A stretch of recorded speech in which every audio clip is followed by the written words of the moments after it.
It's an honor to be able to present on behalf of Avellino this morning, especially here at OIS, where so many great technologies have been launched over the last 10 years.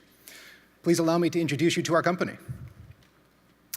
Avellino was started in 2008 as a genetics data, diagnostics, and therapies company. For the work that we performed between 2008 and 2014, we were awarded a Technology Pioneer Award from the World Economic Forum.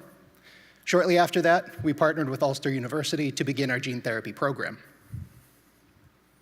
Our board of directors has decades in building companies in both the tech and the healthcare sector.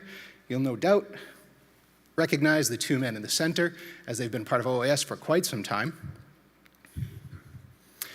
While not an ophthalmic company, Avellino has invested heavily and is dedicated to ophthalmology, and you can see that in our management and clinical advisory teams. We've brought in members on the management team who have years of both commercial and research experience. And as you look at our clinical advisory team, you no doubt notice that they have been ones leading both the diagnosis and therapy in the anterior segment, and especially the cornea, for the last 20 years. We are very, very happy and proud to be able to work with them. Our model is a little bit different than some other genetics companies. Instead of focusing on a particular disease or particular molecule, we have focused in 3 areas. Starting with the genetic database that we have, we've been able to define our molecular diagnostics, which then feed to very refined and targeted therapies. As each one of these is refined and improved, the entire cycle is improved. Now, having this operational model allows us to have a slightly unique commercial model as well. We're able to follow up our diagnostics with therapies that are currently in development. Over the last 11 years, we've been developing and expanding our testing capabilities. And in addition to corneal dystrophies, we will now have a test that can identify 70 mutations of those dystrophies, but more importantly, a 75-gene NGS panel that identifies keratoconus risk factors. So we know the surgeons that we're speaking with are very excited about this, and we are too, because this will change how keratoconus is defined, and more importantly, when it is defined. You may recognize Steph Curry. In the last couple of weeks, he's been extremely vocal about the impact keratoconus has had, not only on his life, but actually on his career, as he recently went through a shooting slump. Success for Avellino will not be the confirmation of Steph Curry's keratoconus. We know that you can do that currently with optical methods. Success for us will be testing Steph Curry's children, or a patient like Steph Curry and his family members, to identify the risk factors in his family and genetic line long before visual changes take place. The gene therapy program that we started is starting with corneal dystrophies. This is where we have over 10 years of data and over 1,000 patients. And the cornea is a great place to start with gene therapy. Why? Because this cornea regenerates very rapidly. It's easily accessible.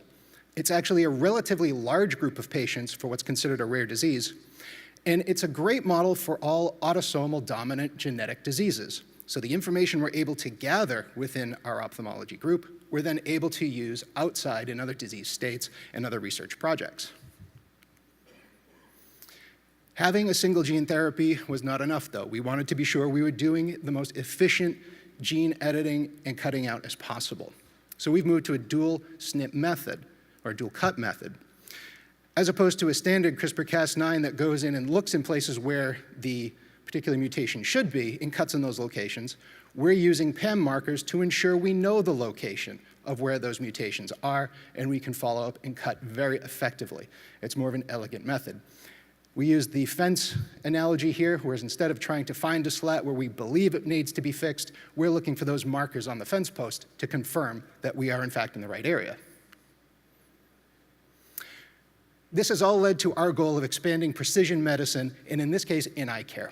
We know if we do these things right, we're going to have a massive positive impact, both in the physician community and on patients. But as for the impact on the industry, I will leave that description to our newest board member, Jim Mazo.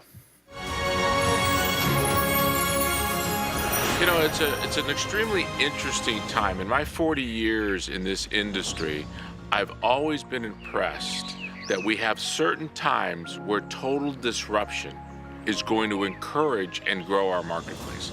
We are there today with the Avellino genetic testing.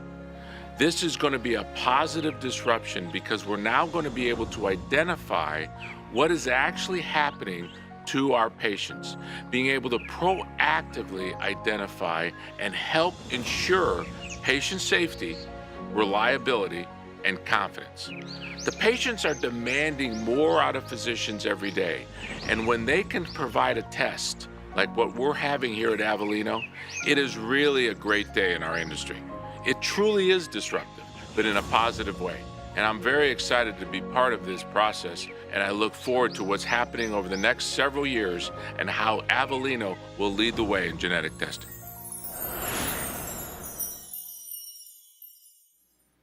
Thank you again for your time, and we look forward to meeting with you over the weekend.